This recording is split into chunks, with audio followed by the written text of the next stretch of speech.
And here's how. A lot of us have been expecting a nuclear test.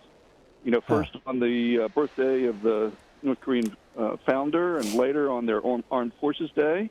It didn't happen. We did have that one failed missile test.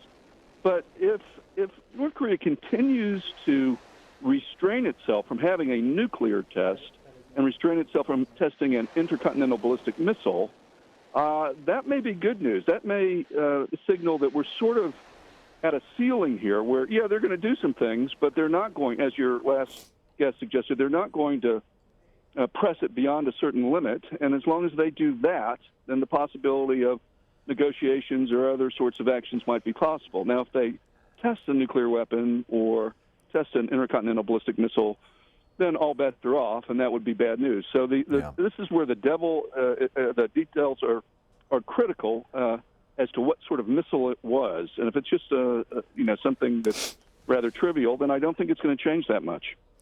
Well, is there a possibility, though, that this is in some ways bolstering their negotiating position? I mean, they've gotten the message from this White House that they're open to negotiating, and then they've gotten the message that, no, we just expect you to join the international community and behave. Might this be a way of them saying, take us seriously and maybe we can talk? Well, I think it's a reasonable theory. The problem is that when it comes to North Korea, we have more theories than facts. It's the least understood country in the world, and so lots of things are plausible. I think the most important events that have occurred over the last 2 weeks for me was the report out of Pyongyang by Associated Press that the North Koreans had started to ration gasoline, and ration gasoline in the capital city where all the elites live. Which means China may have cut them off? I think that tells me that whether this is for bargaining or just because they want to keep testing their missiles until they are forced to stop, it tells me that they're sensitive. They don't want, as your last guest suggested, they don't want a war because they know they're going to lose a war. That doesn't mean they won't fight one if they're pushed, but that's not what they're looking for. And we don't want a crisis that leads to war. And the question is, can we somehow manage to find a way on a new path? And that's why the Chinese, I think, have both stepped up the pressure, but in response to stepping up that pressure, are asking the Trump administration to participate in negotiations.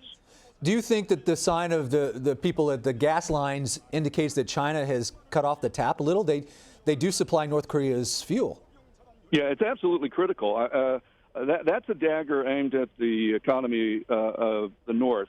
And so is it because they've started to pull back on gasoline, or was it merely the report that there might be a cutoff in gasoline? Did that push the North Koreans to begin to ration in anticipation of something happening, or because the markets reacted in a certain way that made it difficult to get the gasoline? It could be any of those, but at the end of the day, it's the fact that they did ration that is what's interesting to me. So the North Koreans don't want to have their oil cut off, and they don't want to fight a war, and we don't want to fight a war. Right. And so sometimes crisis creates opportunities as well as dangers. The only question here is whether the political leaders involved are going to be able to take advantage of that and grab it, draw the right lessons rather than the wrong lessons, and then grab that as an opportunity to move in a different direction. If, for example, the U.S. administration concludes that the reason why they're showing some restraint, why we haven't had a nuclear test, is because we've been,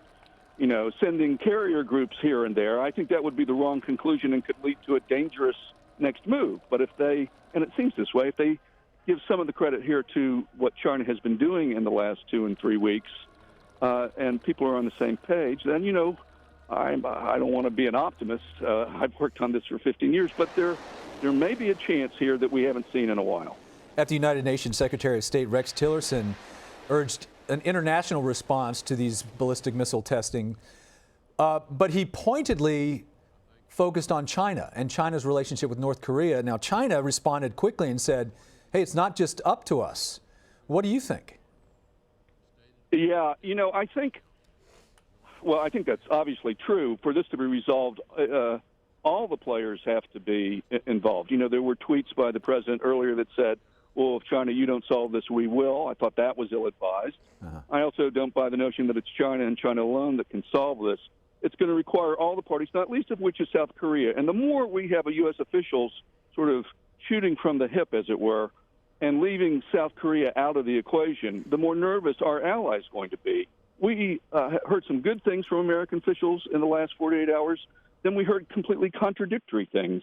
It wasn't long ago that Mr. Tillerson said that the Trump administration would never engage in direct diplomacy. So my advice to the administration is to, say less, not more, because between Nikki Haley, the vice president, the secretary of state, and Mr. Trump himself, there's a whole hodgepodge of very different messages coming out. And I can tell you for a fact that those messages are hard for the American community that studies this issue, that works on North Korea. We don't know what they all mean, how they add up. And if we don't know what they all mean and it's our country, I can assure you that both the South Koreans and the North Koreans are probably a little confused.